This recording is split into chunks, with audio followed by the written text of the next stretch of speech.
Greetings. You're listening to the CEIE podcast at Seattle University in the Pacific Northwest of the United States, where life is about making meaning. This is Michael Trice with the CEIE podcast, and today I have the pleasure of speaking with Professor Greg Magnan, who is a professor of operations management and joined Seattle University in the Albert School of Business and Economics in 1992. He teaches in the undergraduate program, in the MBA, and executive programs as well, and in the areas that include creativity and innovation, supply chain management, strategy implementation, and leading organizations within systems.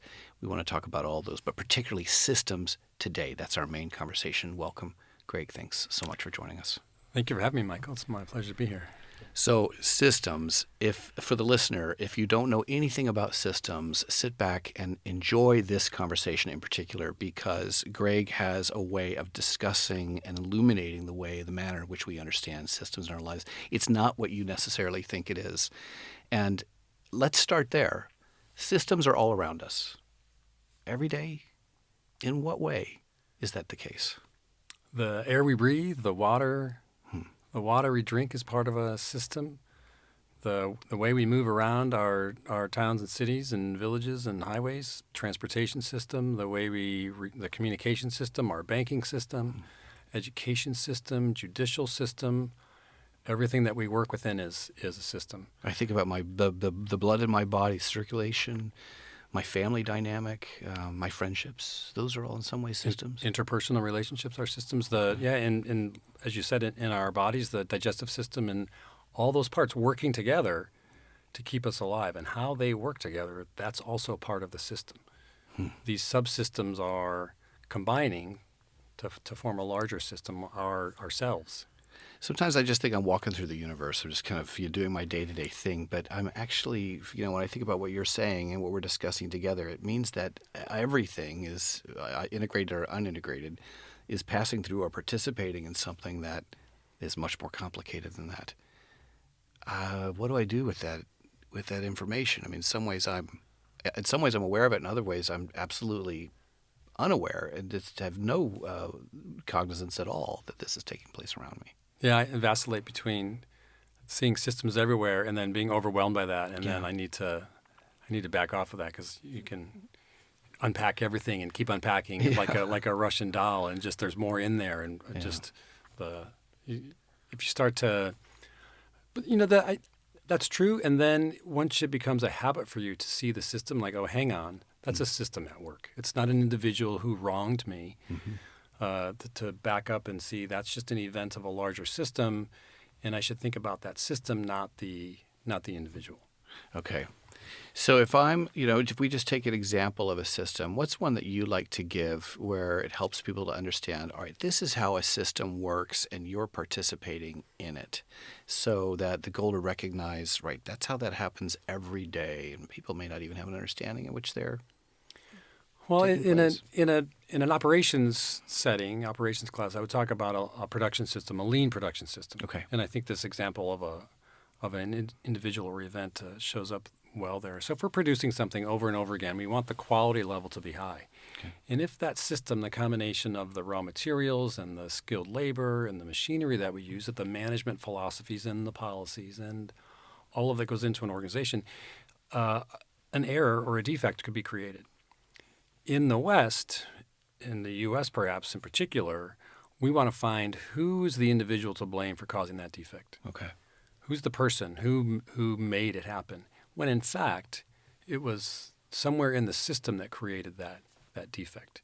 So that ability to back up from a system and say, wait a minute, it's not an individual. They're trying to do their best within that system, yet the system presented them with an out-of-gauge machine or poor raw materials, or they're working in their 18th hour of a day.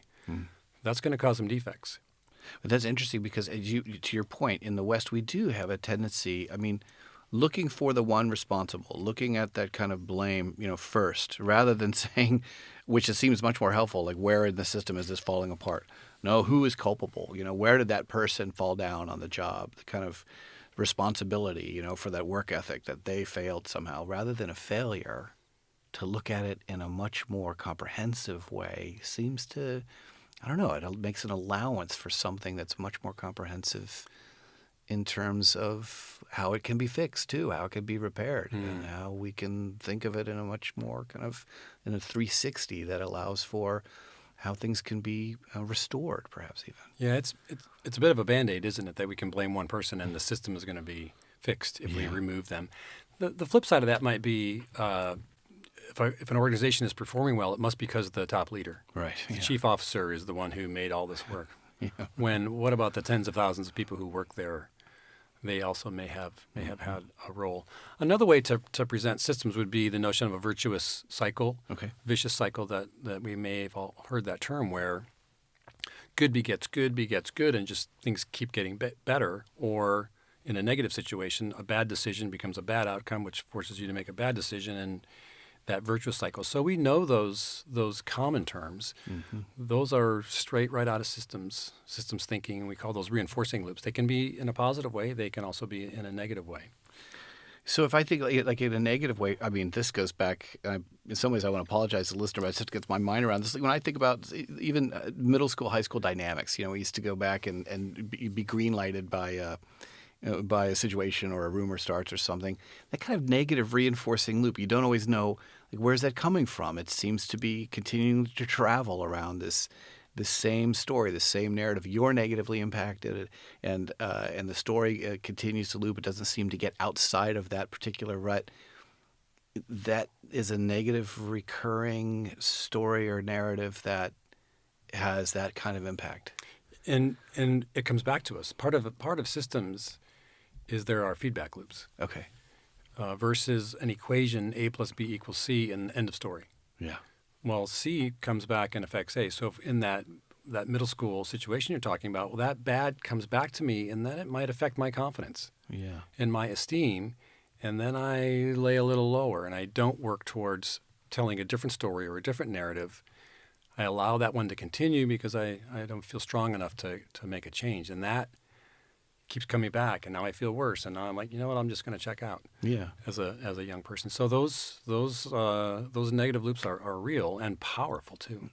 I think of the alternative, like with what's happening today in clinical therapy, the need for positive reinforcement, where like in DBT therapy, for instance, those positive reinforcement loops where parents can say, hey, you're doing a fine job. No, you're doing a fine job. I keep repeating you're doing a fine job in numerous different ways. And yet doing that has something in terms of positive conditioning that creates the confidence. Alternatively, for a young consciousness that's trying to get above the waterline of their own lives into something new. That the system responds and provides us feedback is good and bad. Okay. And if I think the positive reinforcement is to pay attention to the good parts of the feedback. Okay. Because we're going to receive a mixture of positive and negative, and I think sometimes we get focused on the negative and see how you must be thinking bad about me, and so that makes me feel bad about myself, and then all those, but that also may not be true. Yeah. So I think getting people to feel reinforcement and the good vibe from that. I'm not a clinical psychologist, but right. I think that's part of the power of that technique, that DBT technique. So when you look at systems and all the work that you do, and all the different kinds of systems, I can't even imagine, what is the goal? Like, what is the goal of a system? That's a tricky question. The system is going to do its thing. Systems, they are collections of components or parts that are interrelated somehow to achieve an objective. Sometimes we know that objective. Sometimes we don't. If we want an organization to perform well, we want to educate the whole person here at CEIE, then that's what that system is supposed to be doing. Okay. Does it achieve that goal for every one of our graduates and alums? Probably not. That would be quite a system if it was able to do that and overcome all of the challenges of the system. Achieving that outcome, the system wants to push back in ways that we often don't understand and can't see, and preventing us from reaching whatever the goal of a system may be. We might see glimpses, events that has the system communicating to us that we may overreact to, and make an intervention that makes the overall outcome a little more tricky. One of the things I heard recently about systems is that we often use the phrase like, this thing's broken, the system is broken. Yeah. And in fact, the system isn't broken. It's performing just the way the system wants to perform. It's a collection of things interrelated to achieve some outcome. We may not like it, but the system is doing fine. Climate change, we often hear people say, oh, I want to protect the Earth. The Earth is going to be around for another 4 billion years of energy or whatever it has in it. Earth is fine. The mammals and the inhabitants, we are going to be a little more affected by the big rock flying around the sun. Yeah, right. So, okay, so that's so to your point, we infuse systems with meaning like the system has our best interest at heart. Maybe not. Maybe not. Maybe the system could care less. Are there diabolical systems? Well, they appear to be diabolical. Right. I think if you spend time in the desert, it seems diabolical. Right. Yeah, without water. Without water, and it's hard there. And part of my travels, I was able to spend time in the Southwest where you grew up. Okay. That when you're out there in the desert, it seems barren, it seems brown, and there's nothing happening here. Yeah. It seems desolate and terrible. And if you slow down and observe, there's lots of life, and it's hard scrabble. The plants are well dispersed to make sure they have adequate water, but it's an intention. The system has responded in a way that if we're 10 meters apart or whatever the distance is, we can all live. Yeah. It's not going to be a dense forest of cacti. It's going to be something more spread out. Mm-hmm. But that, I think of a system that's really hard and seems like it wants to hurt you. Mm-hmm. The desert is a bit of an example of that. And but you have to dance with that system a bit, and it's people have been surviving and thriving there for thousands of years. So when there is a system that, as you mentioned, if I do want to intervene, if I get into a system, I say, okay, in this system, I'm going to attempt an intervention because I want to make it friendlier to me, or perhaps it feels like, in this case, no matter how much goodwill I throw at it, I want to intervene on behalf of some higher cause, whatever I think it may be. I'm going to help the system. I'm going to change the system. What happens then? Well, interventions in system, you asked the question of what do we intervene? And we intervene all the time. In the benefit of feedback loops are that we get to alter our intervention and learn from them. Peter Senge, who wrote The Fifth Discipline and Necessary Revolution and many, many other books, was talking in the 90s about a learning organization, how organizations can learn. But it's all based on our own individual learning. In fact, the fifth discipline is systems thinking, but the first discipline is personal mastery. Okay. And getting really good at something. And we get really good at something by making an action and then seeing how the system responds and then learning from that. Okay. Like to become a skier, you don't ski double black diamonds on your first time down the mountain, hopefully. Yeah, you have to learn to get up to that. And each time we're intervening, we should be doing an intervention based on what we learned from our last intervention. I've learned you can't grow tomatoes in the foothills of the mountains. There's just not enough sun to do that, regardless of moving them into the sunny spot or staking them up. It doesn't work. What you have to do is move to where you get more warmer sun.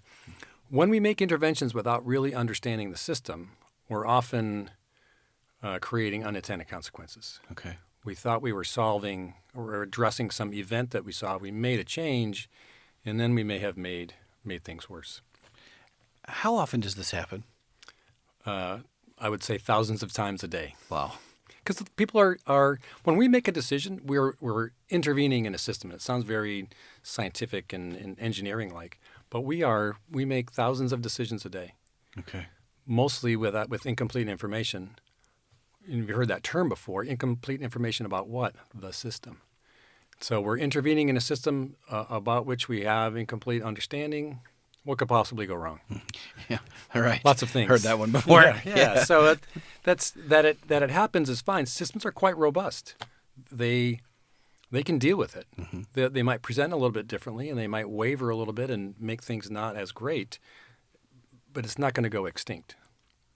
But that's really important to know as well in the interventions. I do, others do, sense that systems have a kind of perfection, like the mapping, the cartography, and what's happening in reality are actually identical, but they're not, right?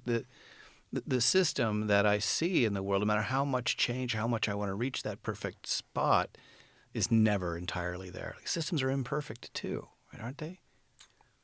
They bend and manifest a little bit differently. I think a system actually is perfect Okay. because it's doing its thing. Yeah. All right. Is the outcome perfect in our eyes? Right. Maybe not. Yeah. But the system is doing its thing. Is it a perfect outcome for the observer, for the person who is it controlling, in quotes, the system? Maybe not. And that lack of a desired outcome, we might call that an imperfect or a broken system, when in fact the system is performing well. We have to do different interventions to get it to perform in a band that we're happy with.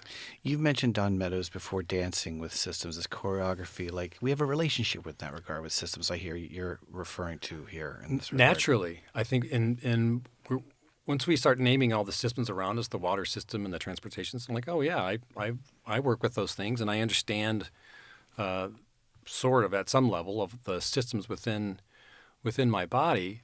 When we start to break down a system, like we've been talking about the structure of the system, and if we were to make a diagram of that system, a causal loop diagram or a stock and flow diagram, we call them, the system gets quite complicated. One of the examples I use is a bathtub, and many system people do, is drawing a bath. We know how to do that. And when I joke in class, and then we fill it up right to the top, right? And like, well, no. Well, how do you know that? Because what happens if you do? You get in and water spills. So you learn that. That system had provided feedback to say, keep it 3 inches below the top. To draw the causal loop diagram of a bathtub is actually quite complicated. Something as simple as drawing a bath, the model, the manifestation of that is complicated. Then if you try and, like, okay, what's the causal loop diagram of the manufacturing process we were talking about earlier, or or a educational institution? Wow, very complicated. So there's this strange yin and yang of systems of, we experience them and intuitively we know how to dance with them. We do it all the time. But then when we try and intellectually break them down and model them so we can craft more effective interventions, that becomes quite complicated and challenging and difficult. And the people who are able to do that are more successful. It's interesting to me also because family dynamics are systems, relationships are systems, and we don't necessarily have to go there, but you can see how complicated all of this is. I mean, it's a dance through all of this in terms of trying to factor in what are all of the factors that should be weighed when I consider all of the little changes that need to be made in order to adjust within a system. And particularly one that has humans. So my bathtub example is you have full control. It's one person and the dials of the plumbing. In systems where there are other humans involved, much more complicated. They bring their own bias, their own mental models of how they see the world and maybe how they want that system to work, or how our subsystem is going to interface with your subsystem. Organizational departments, let's say, or silos that might have to begin to work together. The way people make decisions, the policies of the organization, all those are part of the history, the culture, the performance management system, how we see our customers or our suppliers or our constituents or the people that we're serving. All those are part of the system, and they're people. That complicates things. Yeah. I think I hear another system operating next to us, Right. Intervening into our system. What a great little metaphor for talking about systems of a room next door, of recording a really nice bass line that is showing up in our system. So now we could intervene. We could go knock on the door and say, hey, can you turn that up? That sounds really great. Right. Or we could ask them to quiet down, or we could just accept it as part of our system and see that it makes it better. Flow with it, yeah. A little background music. I mean, this is interesting because systems require a level of patience and tolerance as well. Sometimes systems go away, sometimes they don't, and sometimes systems are incredibly intrusive. So back to this idea of negative feedback loops, or systems that intend negative consequences. Systems that, like we've spoken a lot in our society recently about structural racism. We've talked about systems that intentionally exclude, let's say. And there's books and texts that are out right now that are addressing some of these things. What are your thoughts on that in terms of systems that do this? Well, I think the books and the people writing and speaking about them are trying to shed some light on the system, on the structure of the system, the policies and the people and the mental models, and the laws, the changes to the legal system that have been in place, and the banking system in many cases, and clearly the judicial system. They're trying to bring some attention so people will work to change those systems, either affecting people's individual biases, or let's go change laws and hold different groups more accountable than perhaps they have been in the past, whether they be officers or bankers or representatives or other humans, to try and change that even the term structural racism speaks to a system. That structure of the system is producing an outcome repeatedly, and waving your hands and saying this isn't right. Guess what? The system's not changing. So to change the outcomes of structural racism, the pattern of behavior over time of that, making a statement or responding to an event is inadequate. How to, and I think these are what the writers are saying, we need to change the laws and the hearts and the minds and the bias, changing the elements of the system to change the output of the system. I want to make sure the listener understands that distinction also that you're making. And you mentioned earlier a book in our conversation, Braiding Sweetgrass, maybe as an example of that. And I don't know if you want to refer to that again, but there's the mental model, that word, that phrase you've used, what happens in mental models where biases get lodged. If you could say more about that too for the listener, what is that in society, and what do we need to recognize about that's different in terms of the work we really have to do in terms of developing a greater awareness? Well, thanks for asking that question, because the mental models are the hidden gem and the most complicated factor. The phrase "winning the hearts and minds" is trying to change people's mental models. In Robin Wall Kimmerer's book "Braiding Sweetgrass," she talks about the native perspective on nature. Okay. In some of on a sabbatical a couple of years ago, I had the good fortune to drive around this wonderful country and see a lot of it. A lot of what you see is extraction, resource extraction, and whether it's a mining operation or monoculture or whatever it might be, it's big and it's scarring on the earth. Who's benefiting from that resource extraction? Very few people, and then it's going to go away. They're going to use up that. Maybe you asked, do systems die? I suppose the system, the resource has been extracted. That part of the system may be dead. Versus the mental model of the indigenous people who have lived here for thousands of years. Take what you need and be grateful for it, and then take only what you need. Come back the next year, take only what you need, and have it be around for generations. That's a different mental model than a for-profit economic, cut all the trees down, take all the ore, do whatever to satisfy the needs of 1,000 shareholders versus the needs of a civilization. So that notion of what we believe, the financial crisis of 2008, 2007, 2008, depending when you think it started, was that the fault of the borrowers or the fault of the lenders? Right. When I ask people in class, they're like, yes, both. Okay. Was it 50-50? Right. Is it 10-90? Who had to sell their house? Yeah, short sale. And so there was a bunch of drivers of that, but the mental model is that goes back to, is it an individual's fault, or was the system? But even the people who were writing the loans and working for mortgage companies, do they feel great about giving a loan to somebody that they knew they couldn't pay back? Probably not, I would say, but they have a quota. They have a family to feed. It's a complicated system, but the mental models of who's to blame, if the answer is everybody and maybe more on one side than the other, my own personal perspective on that. But it's how we, if you were raised where personal responsibility is everything, then you think it was the person taking the loan. Yeah. If your mental model is different, you might say, oh, it was the financial industry that was the culprit in this. So it's the mental model. It's our bias. It's how we were raised.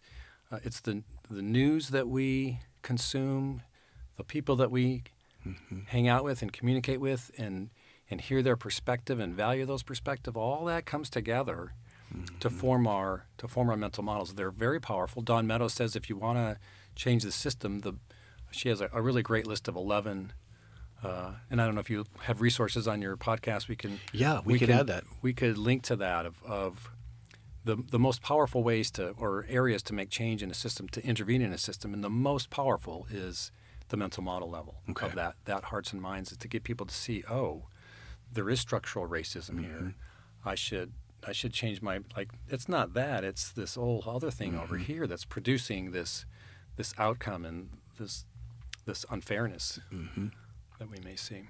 We can certainly provide that, and I also think to your point then, it means that there's patterns underneath this, and this image that we've discussed before about an iceberg, and often what's happening in popular culture and what we see above the waterline is just so transparent. It's kind of gleaming above the waterline. It's the easiest thing to see, to point to and say, aha, that's the problem. He or she is to blame.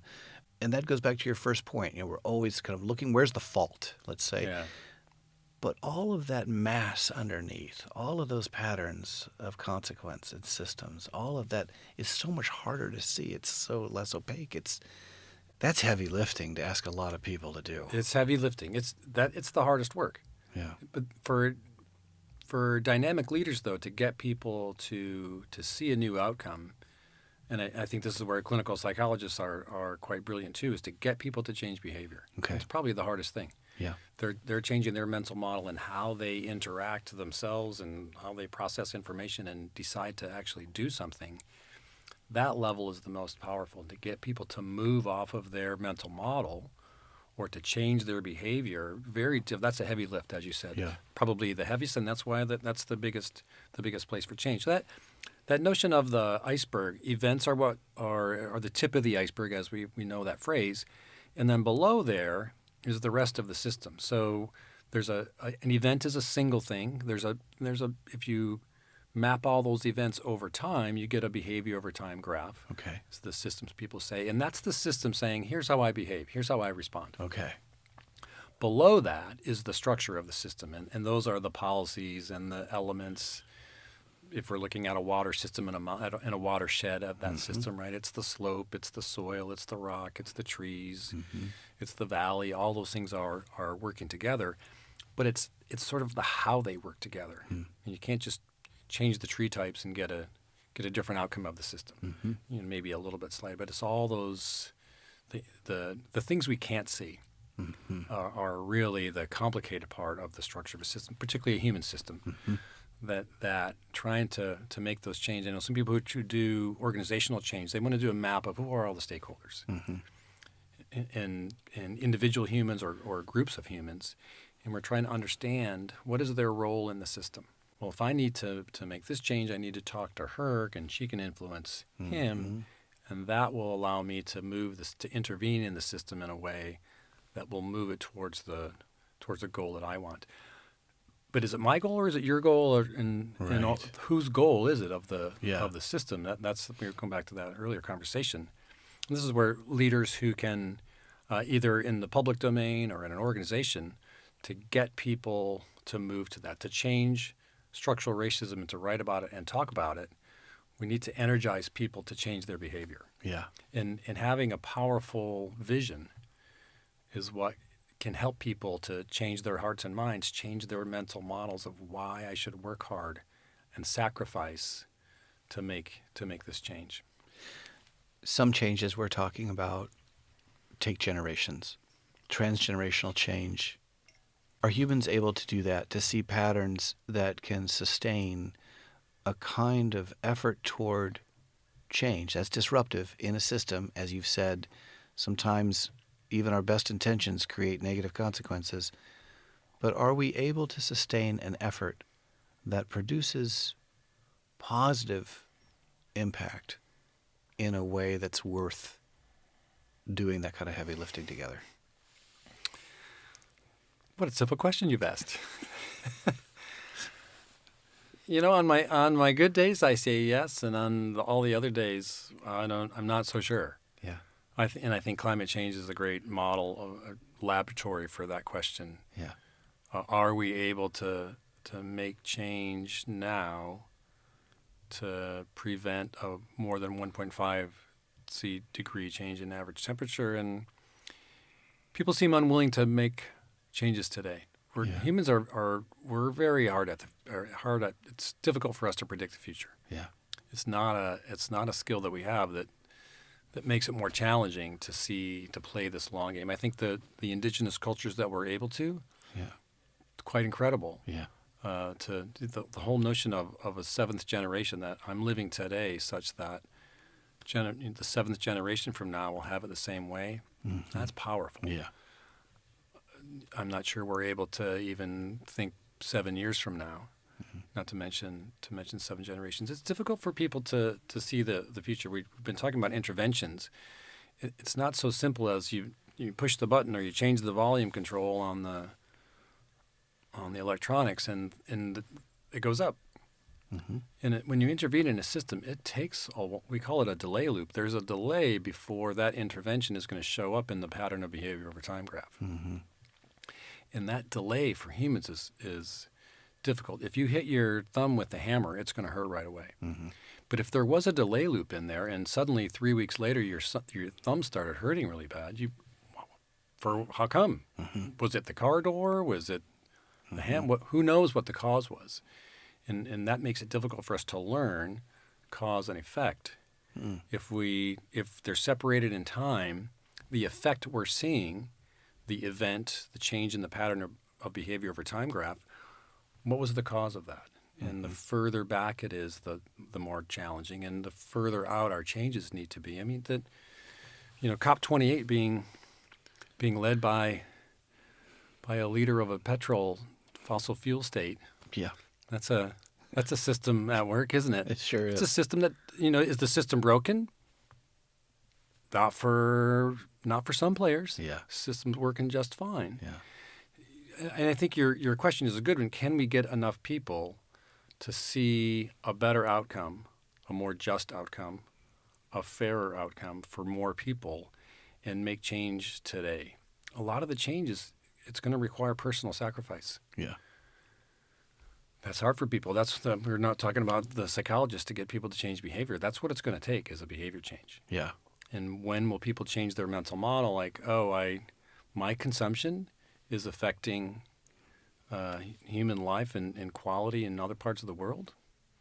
I hadn't thought about that.